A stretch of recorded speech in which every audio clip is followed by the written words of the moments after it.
महान विभूतियों ने यहां देश को दृष्टि दी है और दिशा दी है। और ये पवित्र भूमि, ये धर्म की भूमि, अभी 5 तारीख को आदरणीय प्रधानमंत्री जी आए थे और उन्होंने केदारनाथ में आदि शंकराचार्य जी का वहां पर जो स्मारक है उसको जनता को समर्पित किया, वह भी हम सबके ध्यान में। और आदि शंकराचार्य ने यहां पर रह करके दुनिया को संदेश दिया, देश को संदेश दिया, जिस पर आज करोड़ों करोड़ों लोग उस मार्ग पर चलने के लिए आगे बढ़ते हैं, ये हम सब लोग जानते हैं।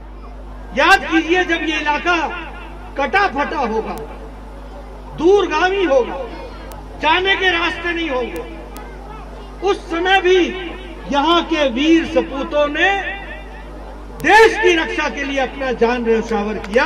इस बात को हमको ध्यान रखना है। लगभग 5 लाख एक्स सर्विसमैन परिवार है जो उत्तराखंड का रहने वाला है।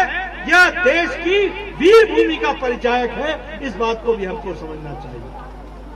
परमवीर चक्र की बात करो तो यहां एक परमवीर चक्र भी मिला, 6 अशोक चक्र मिले, महावीर चक्र मिला, 13 महावीर चक्र मिले।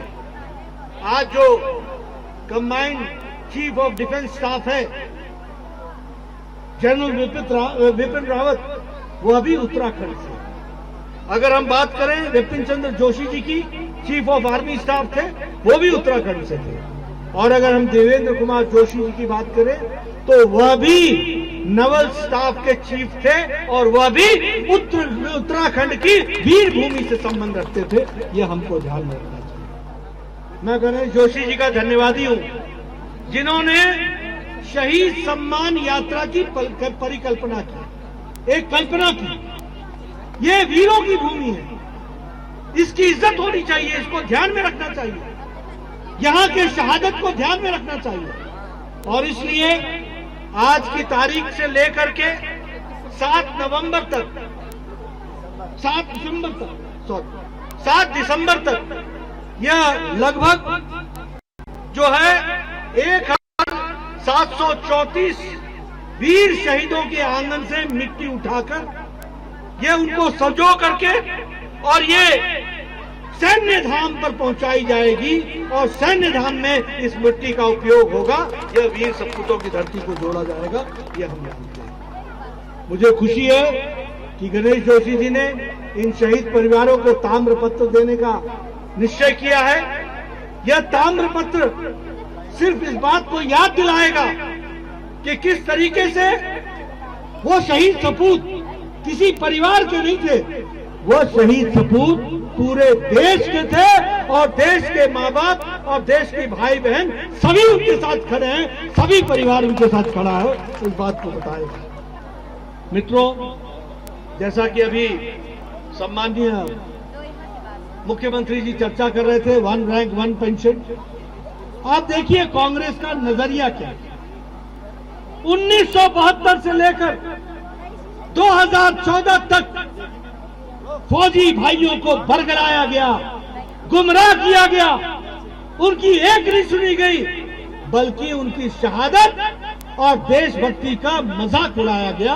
यह कांग्रेस की देन है। मेरी बात किसी को गलत लग रही हो तो आप बोल सकते हैं, मुझे रोक सकते हैं, मुझे टोक सकते हैं, लेकिन मैं बताना चाहता हूं 500 करोड़ रुपए देकर जब आपकी सरकार जाने लगी तो चिदम्बरम ने 1 रैंक 1 पेंशन के लिए 72 की डिमांड 2013 में और 14 में बजट में 500 करोड़ रुपए रख करके कह दिया कि हम आपकी 1 रैंक 1 पेंशन की डिमांड को पूरा करेंगे। मुझे मालूम नहीं यहाँ क्या कहते हैं, लेकिन हमारे यहाँ गांव में पायता कहते हैं। कुछ नहीं तो एक शगुन रख दो और छुट्टी पा जाओ, कोई काम करने की जरूरत नहीं है। और अगर उनकी सरकार आती तो वो शगुन का शगुन ही रह जाता, कोई काम नहीं होता। काम हुआ तो इसलिए हुआ कि 2014 में भारत का महान सपूत, देश का प्रथम सेवक सम्मानीय प्रधानमंत्री नरेंद्र मोदी जी ने वन रैंक वन पेंशन को लागू करके दिया। यह बात हमको समझनी चाहिए। 20 लाख के आसपास हमारे सैनिक भाइयों ने इसका लाभ उठाया, 20.6 लाख, और उत्तराखंड में 1,16,000 लोगों ने इसका फायदा उठाया।